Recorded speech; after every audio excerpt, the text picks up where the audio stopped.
حضرت زکوٰۃ اور قربانی کے نصاب کے اندر فرق کیا ہے؟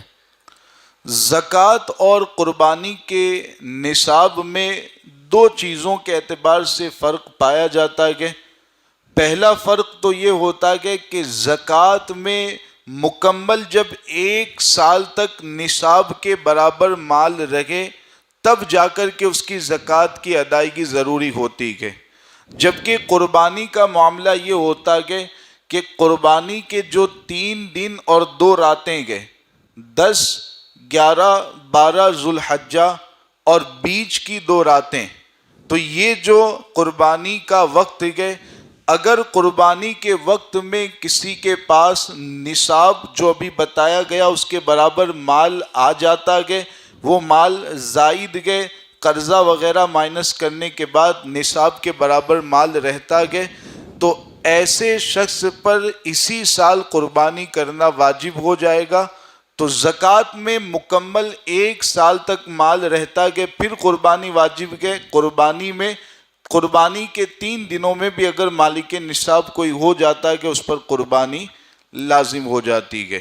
دوسرا فرق جو بہت اہم ہے اور جس کو سمجھ لینا کافی ضروری ہے وہ یہ ہے کہ زکوٰۃ میں صرف مال نامی پر زکوٰۃ لازم ہوتی ہے۔ مال نامی کا مطلب ہے کہ 3 طرح کے مال ہے جس پر زکوٰۃ لازم ہوتی ہے۔ نمبر 1 سونا چاندی روپے پیسے کرنسی، نمبر 2 تجارت اور کاروبار کا سامان، اور نمبر 3 سائمہ جانور، یعنی جس جانور کو دودھ حاصل کرنے یا بچے حاصل کرنے کے لیے رکھا گیا اور اس جانور کو سال کے اکثر حصے میں باہر لے جا کر کے چراتا گیا، تو ایسے جانوروں میں خاص نصاب مقرر گئے تو ان پر بھی زکوٰۃ لازم ہوا کرتی ہے۔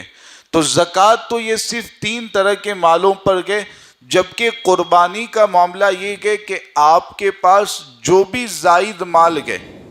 جو بھی زائد چیز گئے جس کو آپ استعمال نہیں کرتے گئے، ان تمام زائد چیزوں کا حساب کیا جائے گا۔ قیمت اگر نصاب کے برابر گئے تو قربانی کرنا لازم ہو جائے گا۔ ایک عام مثال دے کر کے میں سمجھاتا ہوں کہ اگر کسی کے پاس 2 مکان گئے، ایک مکان میں وہ رہتا گئے اور دوسرے مکان میں نیت اس کی یہ ہے کہ میرے بیٹے کی جب 5 سال بعد شادی ہو جائے گی تو شادی کے بعد اس کو رہنے کے لیے ضرورت پیش آئے گی مکان کی، تو دوسرا مکان میں اپنے پاس رکھتا ہوں، بعد میں بیٹے کو ضرورت پیش آئے گی تو وہ استعمال کرے گا۔ اگر اس نیت کے ساتھ کسی کے پاس دوسرا مکان موجود گئے تو اس صورت میں اس دوسرے مکان کی زکوٰۃ اس پر لازم نہیں ہوگی اور دوسرے مکان کی قیمت کو زکوٰۃ میں شمار نہیں کیا جائے گا۔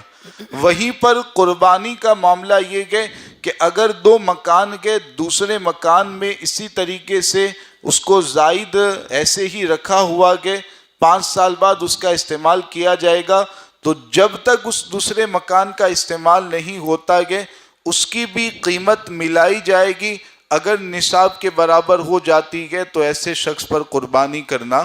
لازم ہو جائے گا۔ بلکہ یہاں پر قربانی میں تو شریعت کے اعتبار سے یہ حکم ہے کہ اگر 2 منزلہ کسی کا مکان ہے،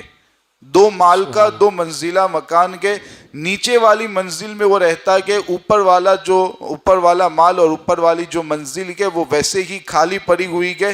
تو شریعت کے اعتبار سے زکوٰۃ میں اس کا شمار نہیں کیا جائے گا، لیکن قربانی میں اوپر جو کمرے بنے ہوئے ہیں ان کی بھی قیمت کا شمار کریں گے، نصاب کے برابر قیمت پہنچتی ہے تو قربانی لازم ہو جائے گی۔ تو اس میں آپ اچھی طرح اس بات کو ذہن میں بٹھا لیں کہ قربانی میں